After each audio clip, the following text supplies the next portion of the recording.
un discurso del primer ministro de la República Islámica de Pakistán, Su Excelencia Imran Khan. Pido protocolo que acompañe a Su Excelencia. Tengo el gran placer de dar la bienvenida al señor primer ministro de la República Islámica de Pakistán, a quien invito a dirigirse a la Asamblea General.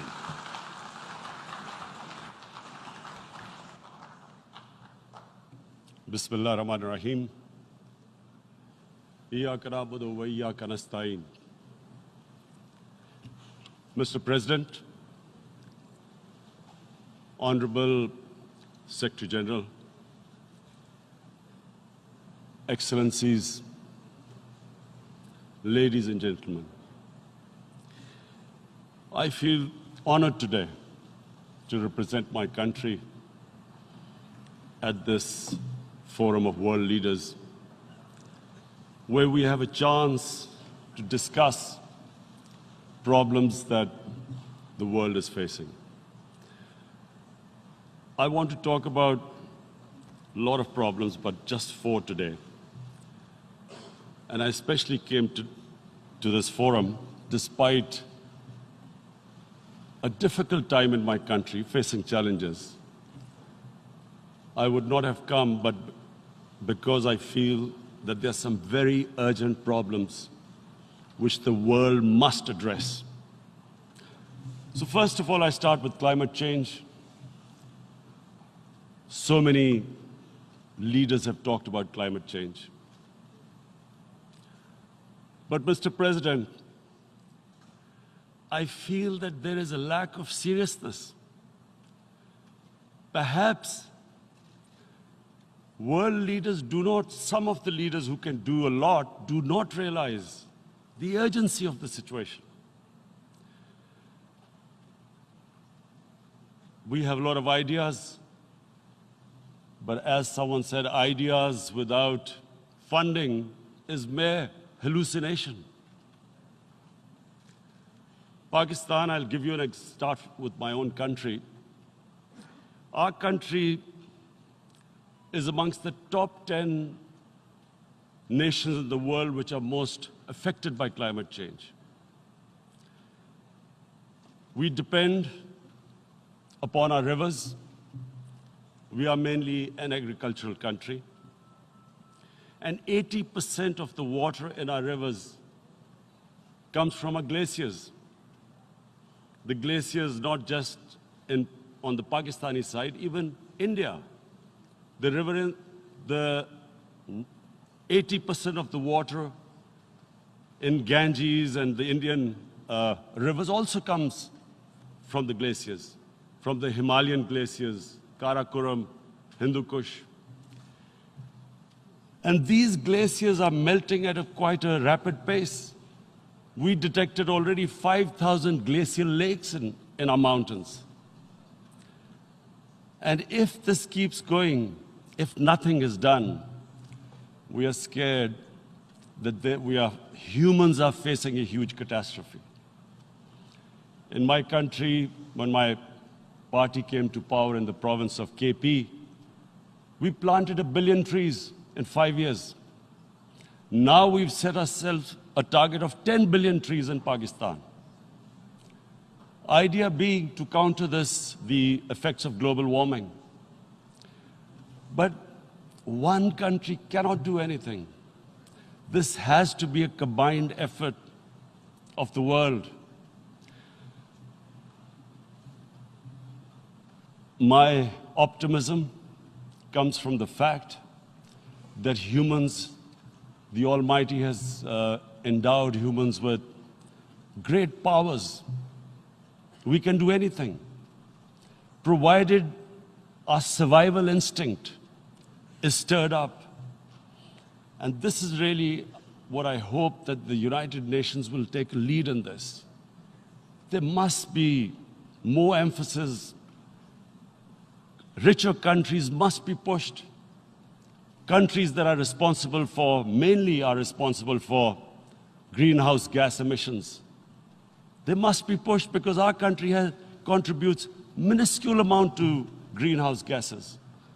So I feel that the United Nations must take leadership in this. My second issue for me right now is even more critical. Mr. President, every year, billions of dollars leave the poorer countries and go towards rich countries.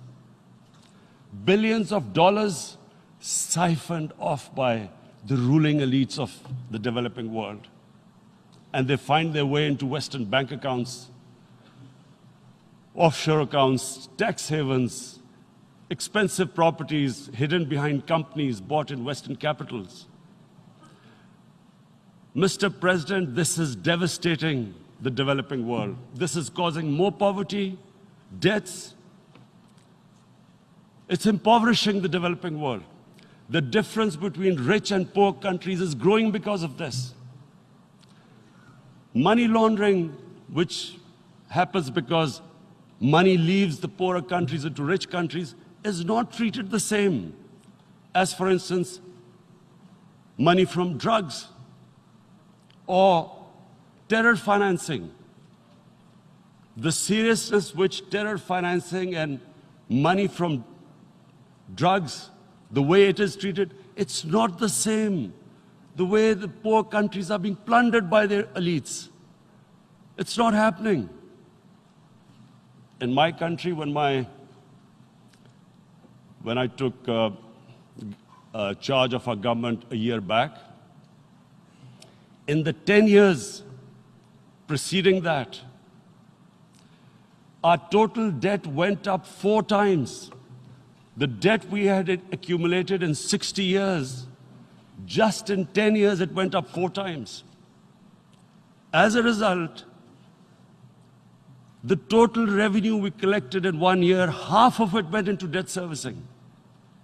How are we going to spend money on our human beings, 220 million people, when half the money is going into debt servicing? Because our country was plundered by the elites, the ruling elite. And easily they could get the money out. And when Mr. President, we located properties in Western capitals bought by this money through corruption and money laundering, located the properties of these corrupt leaders, we find it so difficult to retrieve it. That money, if we retrieved that money, we could spend on our human beings. But it's so difficult. The laws protecting these criminals. We do not have the sort of money to have expensive lawyers and spend millions and millions of dollars. We need help from the rich countries. And Mr. President, it's critical. The rich countries must show political will. They cannot allow this to happen. How can the poor countries spend money on human development, which the United Nations asks, SDG? How are we going to do it when this money can easily leave our countries? So, unless the rich countries intend to build walls to stop economic refugees coming as we see right now, they must take action. They must take action now. It must be a deterrent. Corrupt ruling elites should not be able to take money out easily and park it into foreign bank accounts and into these properties abroad. And I never understand why. Why do we have these tax havens? Why is this allowed? Why shouldn't rich people pay taxes? Why is it legal to have these tax havens where you have these secret accounts? Because, the world is changing. The population of the world is growing. Sooner or later, you're going to have a crisis. If the poor get poorer and the rich get richer, there is going to be a crisis sooner or later. So this is my second point. I hope that the United Nations takes a lead in this. It involves the IMF, the World Bank, Asian Development Bank. They must find a way of stopping this plunder of the developing world. My third point is Islamophobia. There are 1.3 billion Muslims in this world.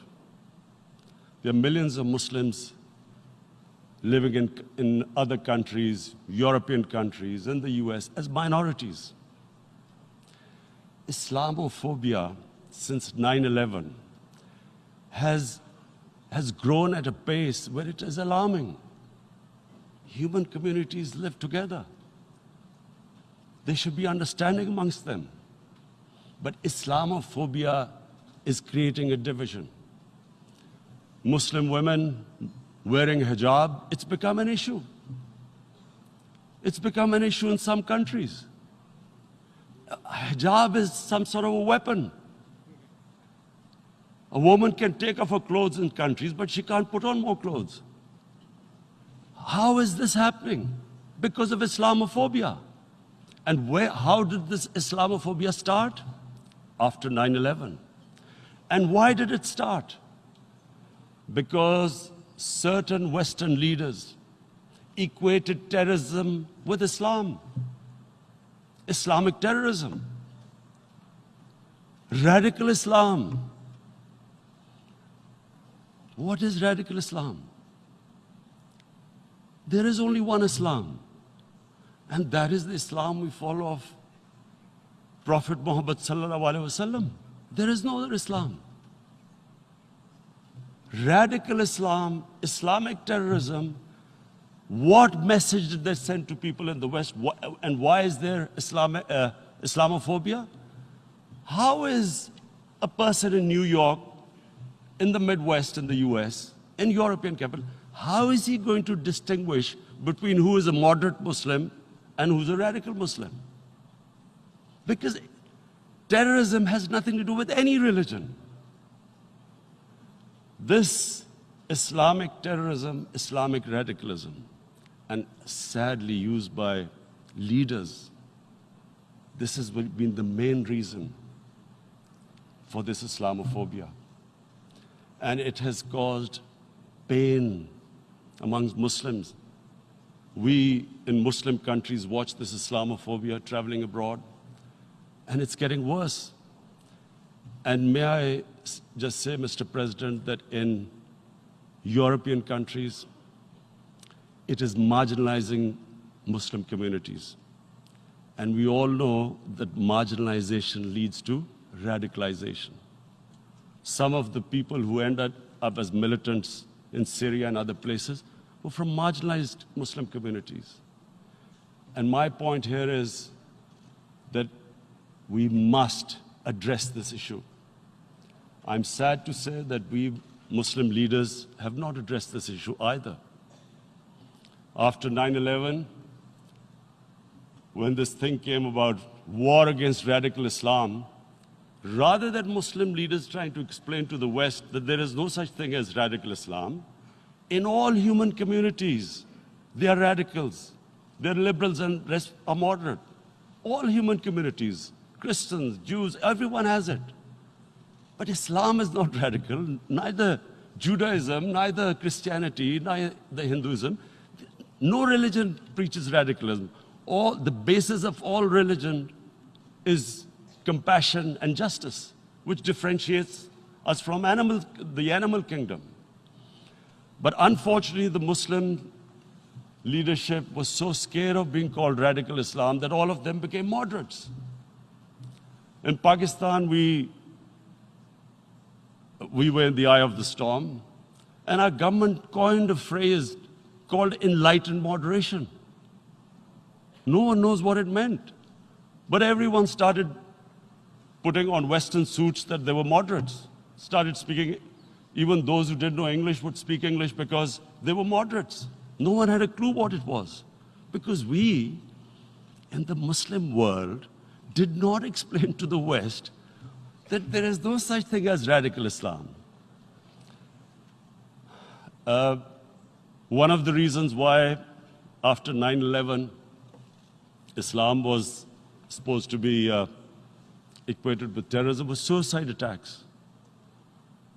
Because the 9/11 bombers did a suicide attack, all sorts of theories came up that the Muslims are involved in suicide attacks because they will get virgin in heavens. Some came up with, what about women, suicide attackers? So this bizarre thing happened. No one explained. Suicide attacks and Islam were equated.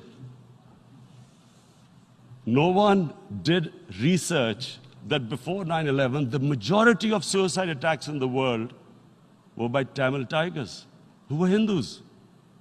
No one blamed Hinduism, and quite rightly. What has Hinduism got to do with what desperate people were doing in Sri Lanka?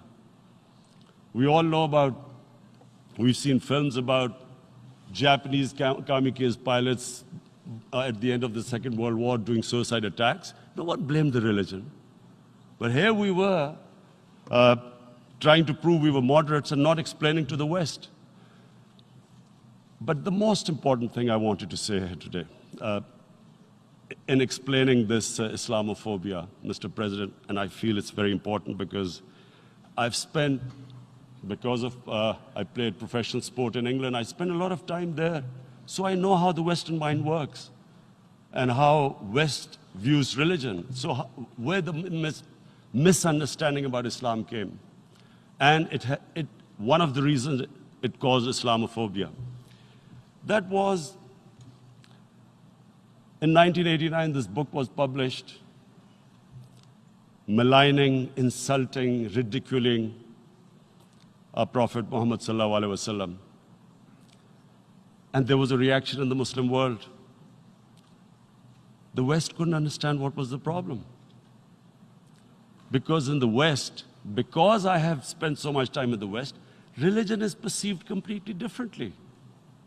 They don't look upon religion like we do. And so, Islam was supposed to be an intolerant religion. It was against freedom of expression. And Islam took a real beating 30 years ago. I still remember it became a watershed. And every 2 or 3 years, someone would malign our Prophet, peace be upon him. There would be a reaction by the Muslims. And again, it was Islam, an intolerant religion. Again, this time, I blame a certain section of the people in the West who deliberately provoked this, knowing the impact it would have. But the majority of the people in the West didn't understand. This is where, again, Muslim leadership let the Muslims down. We should have explained to them what our Prophet, peace be upon him, means to us. So in 1 minute, I'll try and explain what he means to us. Our Prophet was the witness to the divine book, the Holy Quran. The Holy Quran is the book of guidance for Muslims, and the Prophet's life was living the Quran. He was an example of what the Quran guided us to be. So he is the ideal we all try to get to. The Prophet created the state of Medina, the first state in Islam. That state was the basis of a Muslim civilization which became the predominant civilization for the next 700 years. And what was that state? I hear such strange things about Islam, that it is against women, it's against minorities. The first state of Islam in Medina, it was the first time a welfare state was set up. The state took responsibility of the weak, widows, orphans, poor people, handicapped. It taxed the rich, spent the money on the poor. The state announced that all human beings are children of Adam, hence equal, whatever the color of their skin. the state announced, the Prophet announced that, and slavery, the whole system depended on slavery as it did for many years in the Western societies. The Prophet said that one of the greatest deeds is to free a slave. But because the society depended on slavery, he said, but if you have to, treat them as an equal member of the family. And as a result, something happened in a Muslim world which hasn't happened in any other civilization. Slave dynasties appeared. Slaves became kings. The Mamluks, slaves who ruled Egypt. In India, there were slave dynasties. And then, with minorities, again, you hear that Islam is supposed to be against minorities. Let me just make this clear. In Islam, the Prophet announced that everyone was free to practice his religion. It was a sacred duty to protect the places of worship of all religions. He announced that every person is equal in front of law, whatever his religion or his color. And this incredible case, and I always quote this, that the fourth Khalifa, the head of state of Medina, he lost a court case against a Jewish citizen. So, number one, it showed there was a rule of law, no one was above law. And number two, that a Jewish citizen was an equal citizen. So, Mr. President, when a Muslim society is unjust to its minorities, it is going against the religion of Islam and our Prophet, peace be upon him. So, it is important to understand this. The Prophet lives in our hearts. When he's ridiculed, when he's insulted, it hurts. As we human beings understand one thing, the pain of the heart is far, far, far more hurtful than physical pain. And that's why the Muslims react. And I always thought that if I ever had this stage, I would try and explain this to the world community, especially to the Western community, because having lived in the Western community, people didn't understand this. When I first went as a teenager to England, there was a comedy film on Jesus Christ. It's unthinkable in Muslim societies. So we need to explain that, look, in a human community, we must be sensitive to what causes pain to other human beings. We have, in the Western society, and quite rightly, the Holocaust is treated with sensitivity because it gives the Jewish community pain. That's all we ask. That do not use freedom of speech to cause us pain by insulting our Holy Prophet. That's all we want. And now, the number fourth point, Mr. President, and this is the most critical point, is the reason why I especially came here. It is about what is happening in Kashmir. Before I go on this, I want to make one thing clear, that when we came to power, my first priority was that Pakistan would be a country which will try its best to bring peace. We had been through this war on terror. We joined the United States war on terror after 2001. And Pakistan went through one of its worst periods where 70,000 Pakistanis died and over 150 billion was lost to our economy.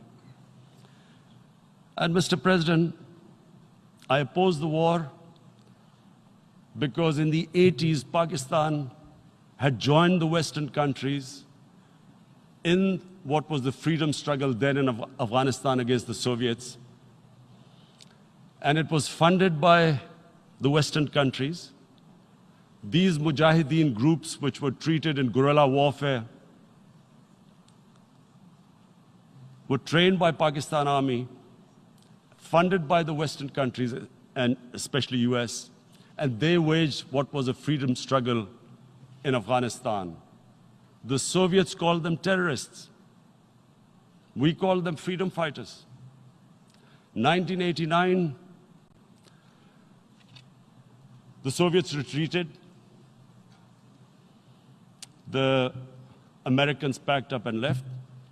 Pakistan was left with these groups. Come 9/11, Pakistan joined the United States in this war on terror. And now our government was supposed to, the reason why I opposed joining this war, because here we had indoctrinated them in jihad, meaning freedom struggle against foreign occupation. Now, because we had joined the US, and the US had occupied Afghanistan, now we were supposed to tell them that, no, this is not freedom struggle and jihad, it's terrorism. So that's why I tried to tell then government that, stay neutral, because you will have leverage over them. You will be able to control them. But if you join them, you become collaborators, and they will attack you, which is what happened. They turned against us. We went through a nightmare.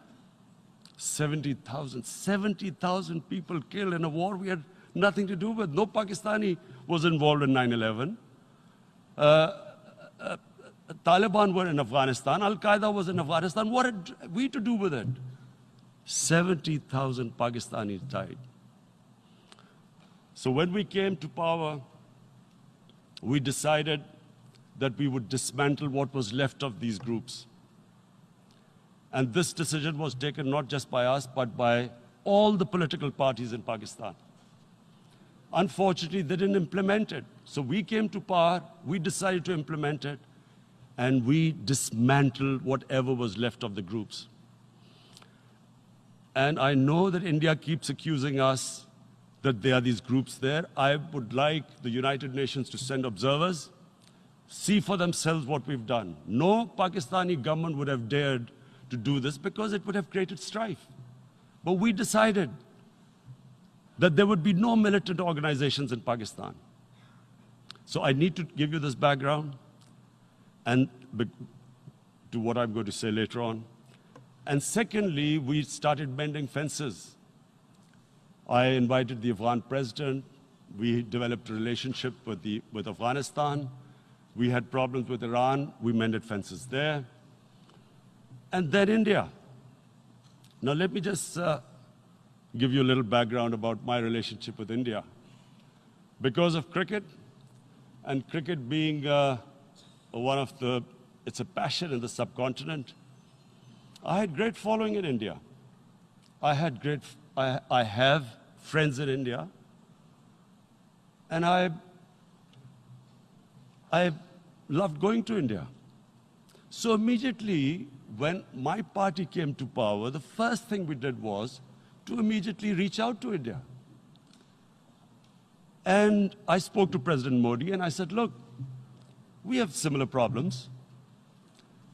Climate change, poverty, let's get together. Let's resolve our differences through trade. Let's build a relationship on trust. Prime Minister Modi told me that, there were terrorist attacks from Pakistan. I said, we have problems with you. There are terrorist attacks which we know are instigated by India in Balochistan. We caught a spy, Kulbhushan Yadav, who admitted what the sabotage going on in Karachi and Balochistan. So we said, look, let's leave that behind. Let's move forward. Our main priority should be our people.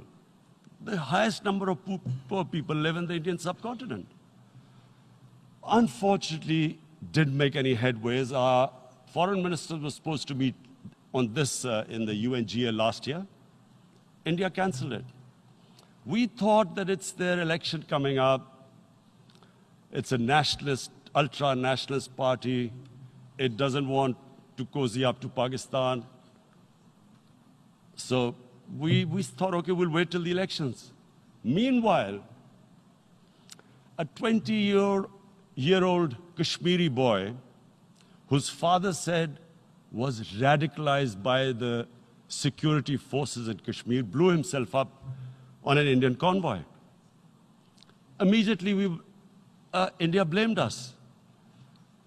I spoke to the Indian public on television. I said, if you give us any iota of proof, we will immediately take action, because we've clamped down on these groups. Rather than sending us any proofs, they sent their jets in, they bombed us. We retaliated.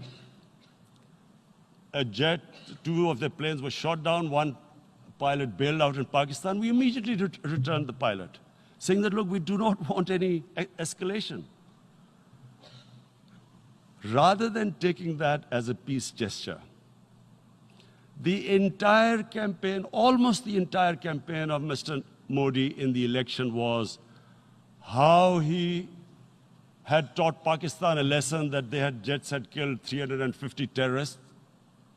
Complete lie. They had just killed about 10 trees of ours, which was quite painful given that, we are growing all these trees. He then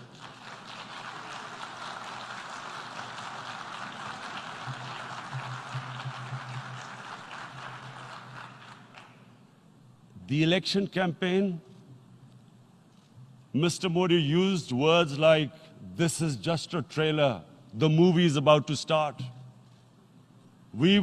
I went into Pakistan and taught them a lesson. This was the election campaign. Okay, so we thought, us politicians make all these statements to win elections. So, okay, after elections, we'll get back to our normal relationship. Well, the moment the elections ended, we approached India, no response, but then we discovered they were trying to push us in the FATF blacklist to bankrupt us. That's when we realized there was an agenda.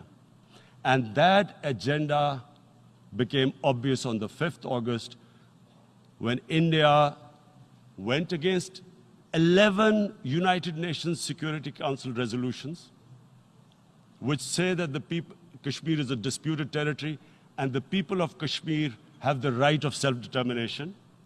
They went against that. They went against Simla Accord, which is about bilateral, sorting out our differences through bilateral means, went against that. They actually went against the Indian Constitution. Illegally, they revoked Article 370, which gave Kashmir the special status. They got an extra 180,000 troops there. Total number of security forces in Kashmir now are 900,000. And they put 8 million people of Kashmir under curfew.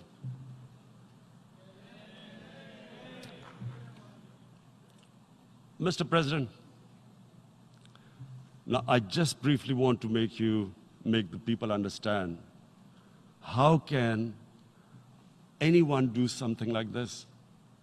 And for that, I have to explain to you what is RSS. RSS, Mr. Narendra Modi is a life member of RSS. RSS was an organization that was inspired by Adolf Hitler and Mussolini, came about in 1925. They believed in racial purity, racial superiority. They also believed they were an Aryan race like the Nazi believed they were an Aryan race. All that I'm saying can be verified. This is the time of information revolution. You can Google all this, what I'm saying.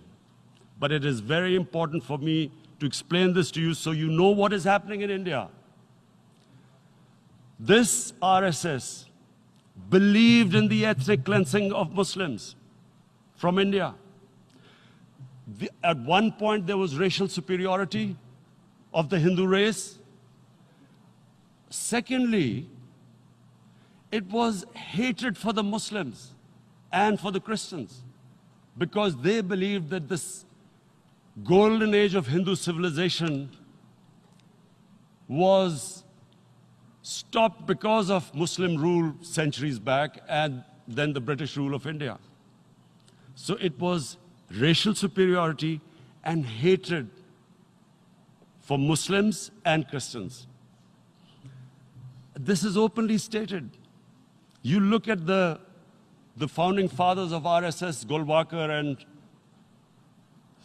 Savarkar. Just Google them and you'll find out.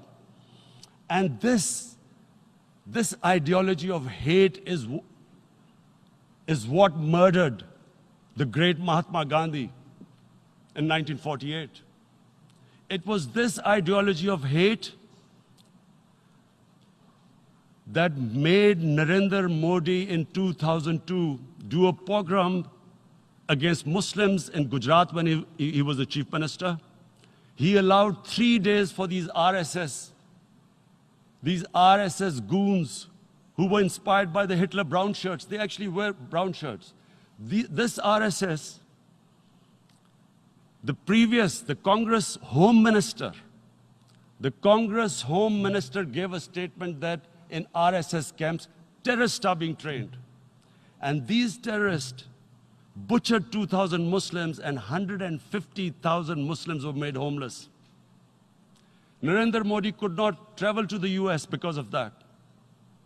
And I need to make you understand this background before I explain to you that what sort of a mindset would lay siege to 8 million people with 900,000 troops. Women, children, sick people, locked in as animals.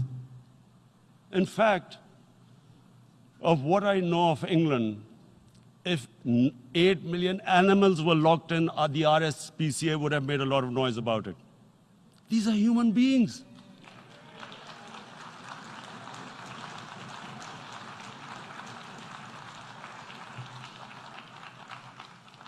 And Mr. President, what comes with racial superiority, these illusions of Aryan superior race, is arrogance. The two go together. And it's arrogance that makes people make mistakes and do stupid things. Cruel things like what Narendra Modi has done. It's sheer arrogance. And it's arrogance that has blinded him from the fact that what is going to happen when the curfew is lifted? Has he thought about it? This hasn't been thought through. What is he going to do when he lifts the curfew? Does he think that people of Kashmir will quietly accept the status quo because India has changed the constitution and taken away the special status? They'll accept that?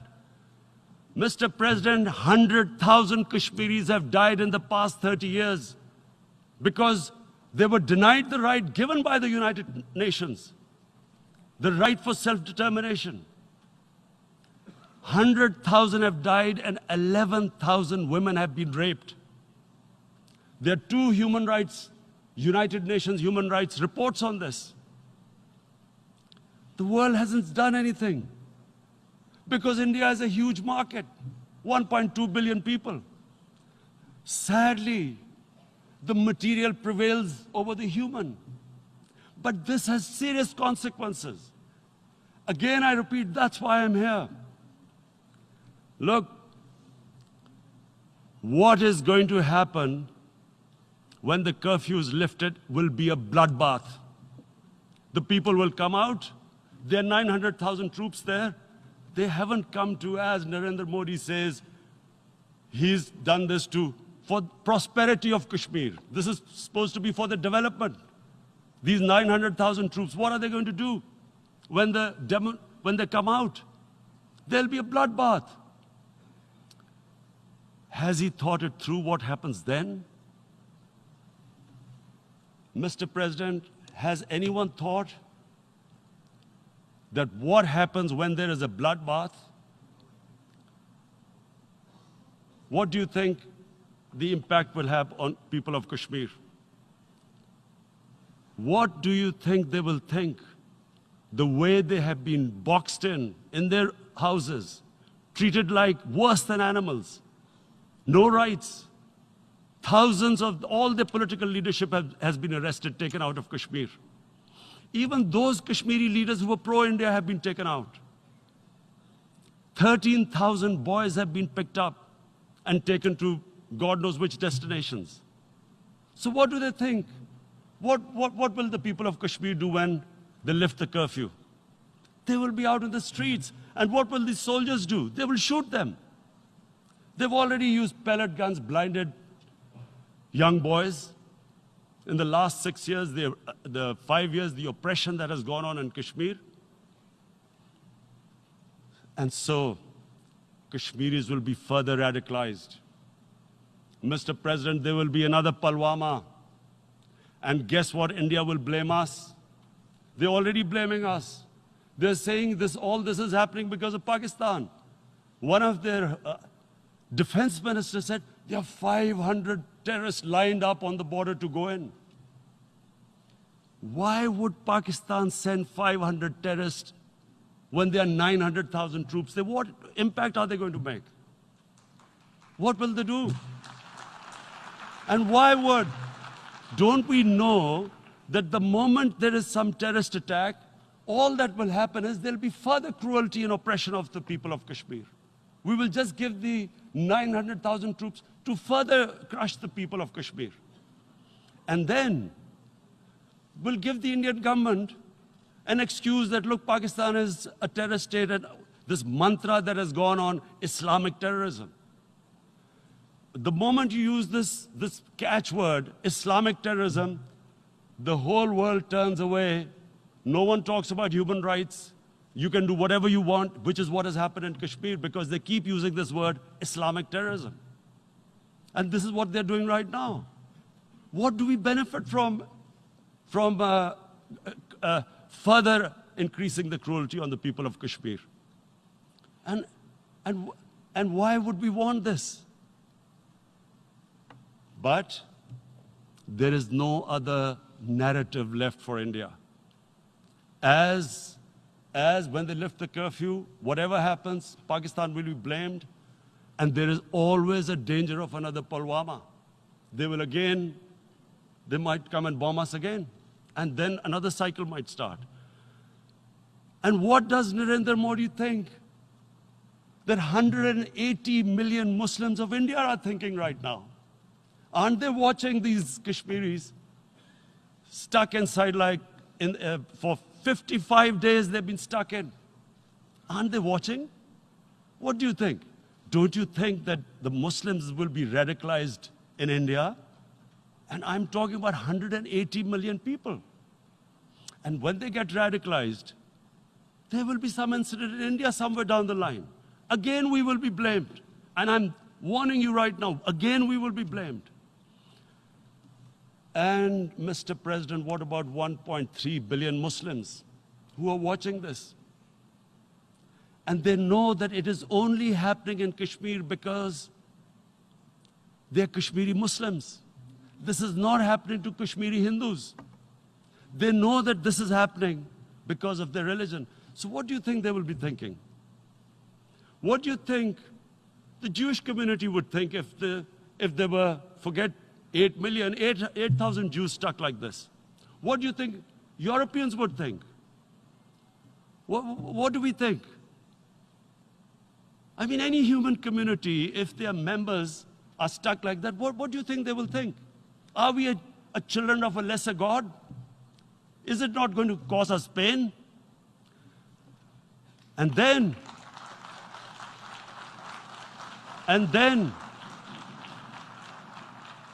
I'll tell you what will happen. People will, in the 1.3 billion Muslims, someone will pick up arms.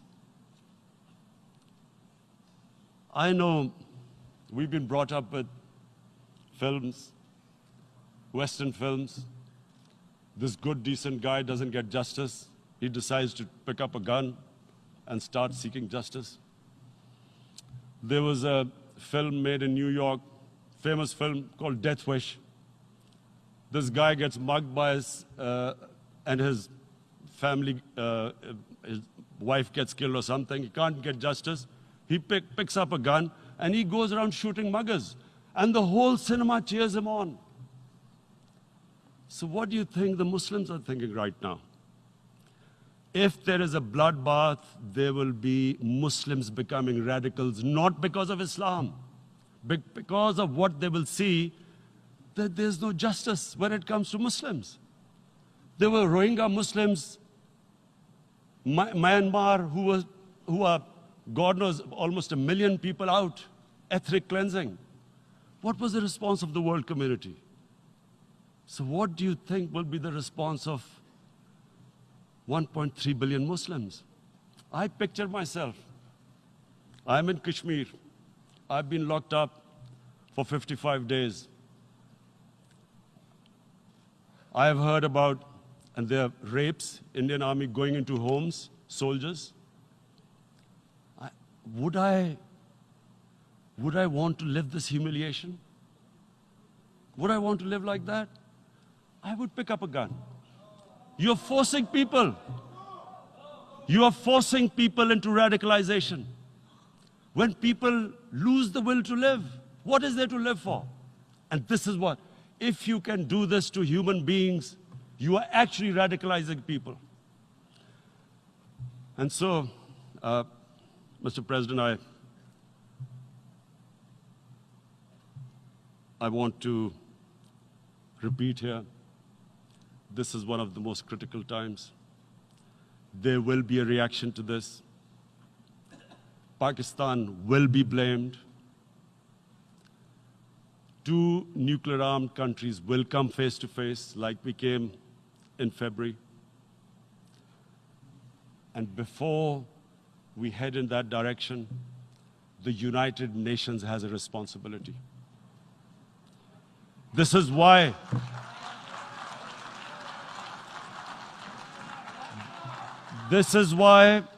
the United Nations came into being in 1945. You were supposed to stop this happening. I feel we are back to 1939, Munich. Czechoslovakia has been taken, annexed. What is the world community going to do? Is it going to appease a market of 1.2 billion, or is it going to stand up for justice and humanity?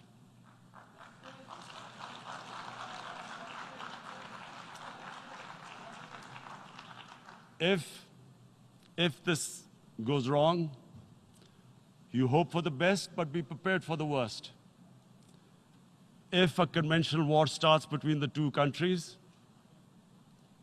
Mr. President, if a conventional war starts, and anything could happen, but supposing a country 7 times smaller than its neighbor is faced with the choice, either you surrender or you fight for your freedom till death, what will we do? I ask myself this question. And my belief is, La ilaha illallah, there is no God but one. And we will fight. And when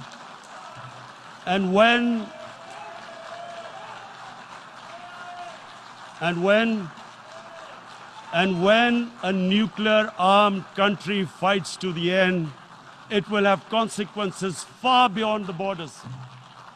It will have consequences for the world, which is why I repeat I'm here. Because I'm warning you, it's not a threat.